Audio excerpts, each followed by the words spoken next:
One is transit is extremely important, making sure that it's safe, affordable, convenient, and clean. And so in 1984, 64 million rides occurred with Winnipeg Transit. So it's up here. And today it's 31 million. It's been going down in this direction for a long period of time. There was a little bit of an uptick, and then it's come back down again. People take their cars. And that's in spite of the fact that Winnipeg Transit's actually increased the number of routes. There's more buses on the road. And we've actually also increased the population of the city. There's more people that actually take transit, but people aren't taking transit. So what we want to do is, one, make it safe, but also affordable, where we make it $1, and people can still get the inexpensive bus pass at $53 if they want. But making it so that more people will actually give up or not take the car, but actually take transit. Make it a good experience where people, want to go. This will actually get cars off the road, which is good for the infrastructure, good for our potholes, or keeping potholes away. Because if less cars going over the same little bump all the time, the better it is. But it's also good for students, for seniors, those on fixed incomes, those just living in our community. Now, that's the first part, is reducing greenhouse gases, making sure we're not burning gas. The second one is natural gas. Why do we still build infrastructure and housing in the city that uses natural gas? We have a lot of new developments in the city. We should be using electricity. It is inconceivable that we continue to import natural gas when we have essentially, developed all this hydropower with Indigenous peoples up north, sometimes not well, developing that hydropower up north with Indigenous peoples, not in full consultation and not working together. But we have done that, and so we should be using that resource to actually make sure that we do reduce the amount of greenhouse gases. Natural gas, in spite of being seen as being very environmentally friendly, is actually still a gas, which actually produces carbon dioxide and methane and other problems. Well, if we don't stay under 1.5 degrees Celsius as a planet, I don't even want to think about what legacy we're leaving our children, and it's getting so bad, what legacy we're leaving our advanced years on this planet for those of us who are still alive right now. Mike, I very much like the work that's being done. I could get into a long conversation. I mean, building switching, all of that. We built some of the greenest buildings in the world, the Manitoba Hydro Place. No one's ever come close that I can find right now to a building that is that green, that has solar chimneys and passive building design and geothermal systems. Red River College, Mountain Equipment Co-ops, now corporation. My own favorite old co-op was 96% made by waste materials. Red River College, the new Manitou Research Center, Manitou BB's Zedic, is very important because we've been leading really North America in green building technologies and showing how it can be done. As I learned, in Switzerland has a really smart policy. They say 50% of switching to a net zero carbon city is material switching, using biomaterials and switching away from carbon intensive materials, and the other one is fuel switching. What the Swiss are finding in the way they're approaching it is they are actually generating massively reduced costs and much higher revenues. And because this is an environmental issue, it expresses itself in public policy as a change in the economics and the materials and the economy, what our inputs into the economy are and what we're making. And we haven't fully embraced that. There are some good numbers around the finance costs and revenues in the city study. We don't have it as embedded into our economic development plan. So one of the first things that I would do as mayor would be to take this idea of transferring transferring all of this into an economic plan. So it looks at what are the investments, what are the return on investments, what is the growth in the development of our economy, and the ability to have new jobs and new industries here that are that actually end up using less resources, that aren't increasing consumption, are shifting consumption and reducing consumption. The two examples I would usually clearly, so people understand what I'm talking about. Our Winnipeg 2045 commits to a target of making Winnipeg carbon neutral by the year 2050. No. If you are mayor, no. You're not going to do it? I am not a climate cultist. Okay. I believe one of the best ways to address carbon neutral concerns is talking within the city planning department. I believe that city planning, long-term city planning matters. And as someone who does not come from a city planning background, the only way that the mayor has any role is to engage our city planners. I believe, once again, that we can direct the funding from the 2.33% increase that I've committed to the 2023 budget, be directed to allowing for more staffing for city planning department. I've committed to several steps to make Winnipeg reduce our greenhouse gases. One of them is a commitment to moving towards electrifying Winnipeg's light vehicle fleet. We have over 700 vehicles in the city's light fleet, and I want to see, what it would take to, or how we can move those from combustion engines to electric fleet.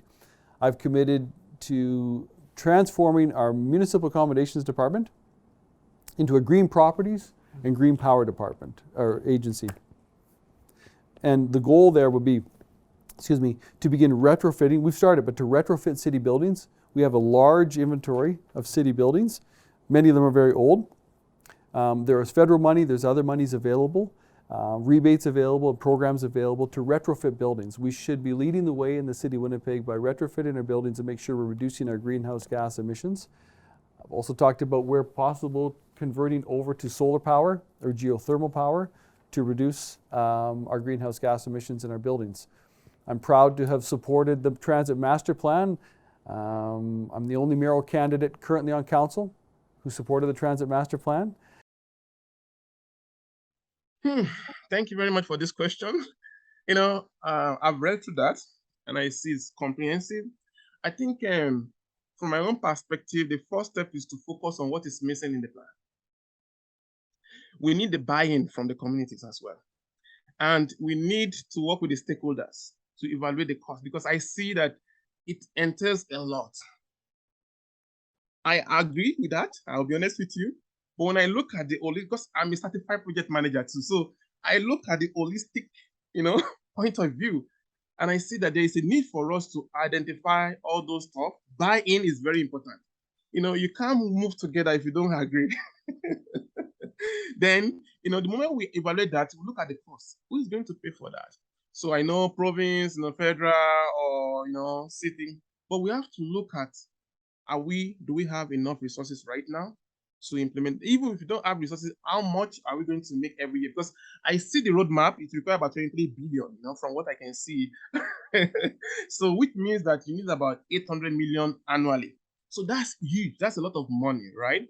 And but I believe it's doable. But we just have to make sure that we need to measure the performance too. Is it realistic that we can, get there by that particular year? But I like that particular climate action plan.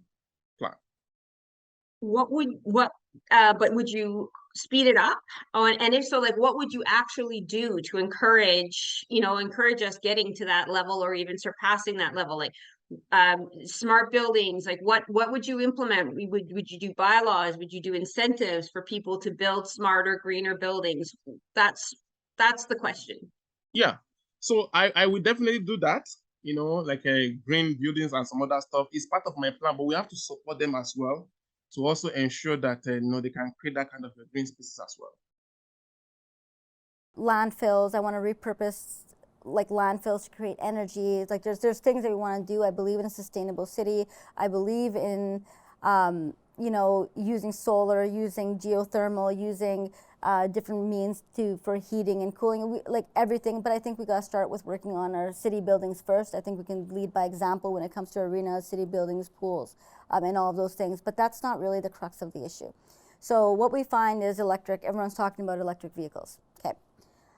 So we talk about electric vehicles. We talk about climate change. We see what's happening across the world. We see that a place where my ancestors are from is basically, disintegrated, dissolved in absolute crisis due to climate change, created by not them, but the rest of the world, right? Like we're a globalized country, we're a globalized world. What we do affects everyone else. So if we follow that principle, and on the same hand, we talk about we believe in human rights, and I'm assuming when I talk about I believe in human rights, I talk about I believe in human rights of all people on this, in this world and in this globe. And then we have these conversations, and I support them. I support electric buses, I support all of these things, but what I don't support is blindly moving towards electric vehicles without acknowledging the fact that batteries are made from somewhere, and when they're just basic market, basic market kind of balancing here, there's going to be this big influx of electric vehicles. You're going to find the necessity for cobalt. Yeah, so you're going to find I always struggle with it. But you're going to find the necessity for cobalt because of the batteries, for lithium because of the batteries. You're going to find exploitation of indigenous lands to whichever country they are from.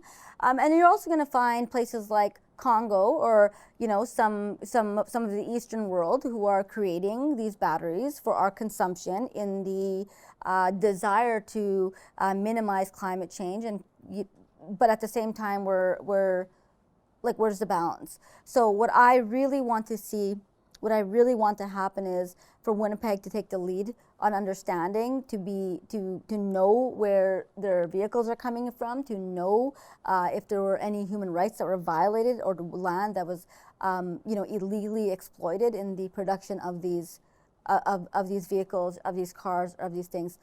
We either believe in it all or we don't believe in it.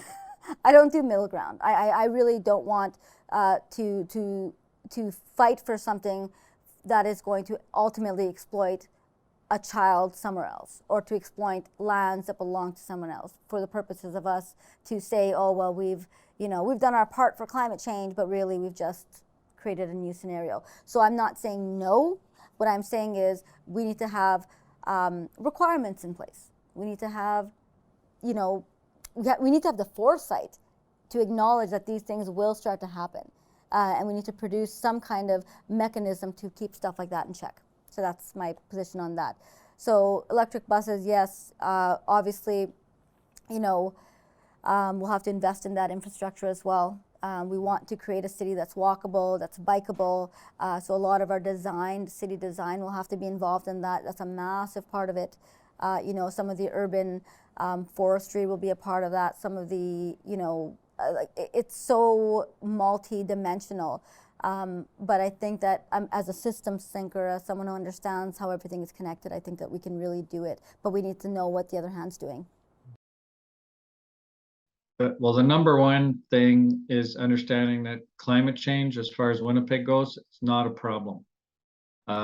This is the biggest economic opportunity we have had in generations.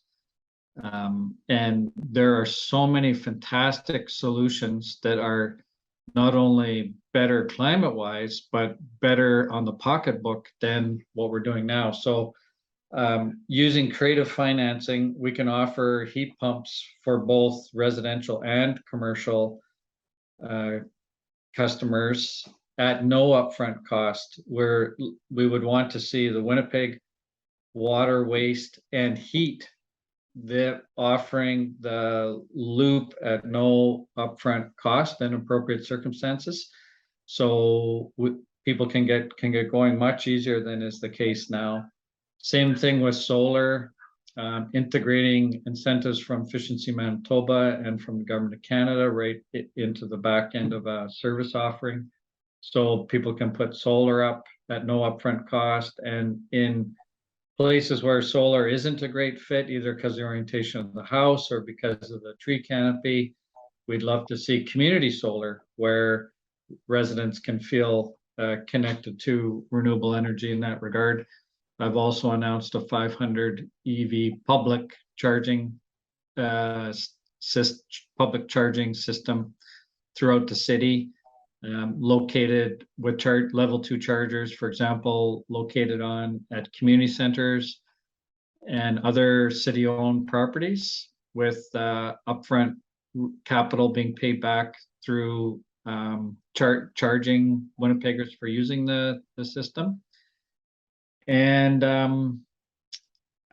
yeah, then I think those are the three main areas in terms of home heating and electrification of personal transportation that are going to really significantly decrease our carbon footprint. But it has to be done with new business models and in a way that people know that it's net positive right from the get-go.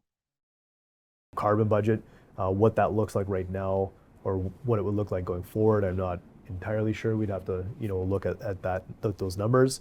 The community energy investment roadmap was a very good one, I thought, and there's a lot of great things in there.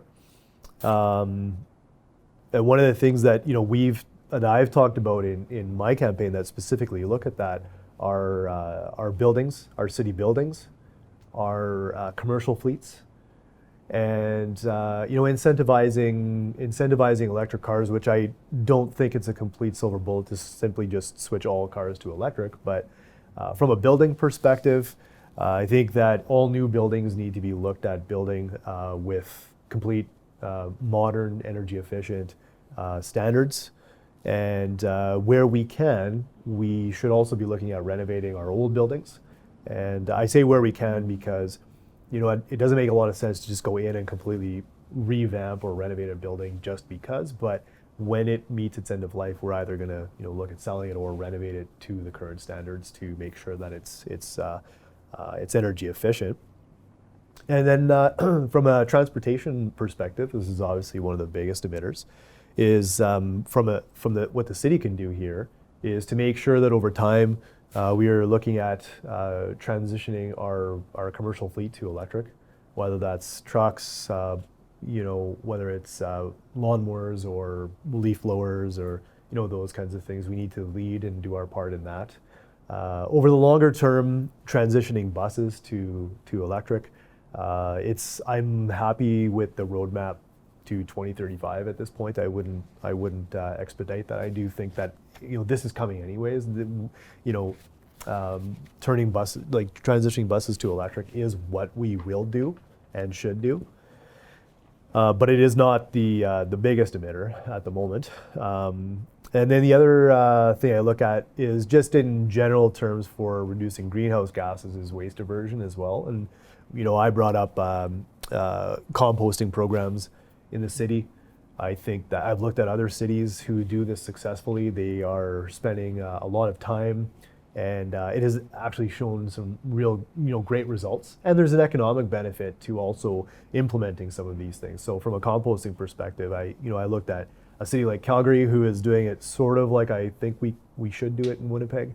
It's a huge investment, huge capital investment to get these kinds of things going. And we're doing a pilot project here in Winnipeg. My personal feeling is that we brought it to a pilot project so we can stall it a little bit longer, but the way the city is structured, the way the city builds itself and structures itself can really help us in changing behavior, but also like changing my behavior and everybody else's behavior. But it can also have real effects, and that's why one of the very first things I announced was removing the parking minimums in our city. So the way that we can build a city that becomes much more dense. And a lot of people are not exactly familiar what parking minimums are, but if you do spend a little bit of time and realize that parking minimums are the key to building a city that is more dense and one that can offer more efficient services like transit. It can help us build active transportation lanes better because we live in a much more dense, I'm not talking really, really dense, but even a moderate density would be helpful here. And so when a building is built, right now our current standards say that you have to have parking of such a size. When I built my building, I needed, I think, 40 parking stalls, and that's kind of outrageous for a small business. But what that does is it actually expands the footprint of your property needed. And every time you do that in every single building, it just continues to expand and our city.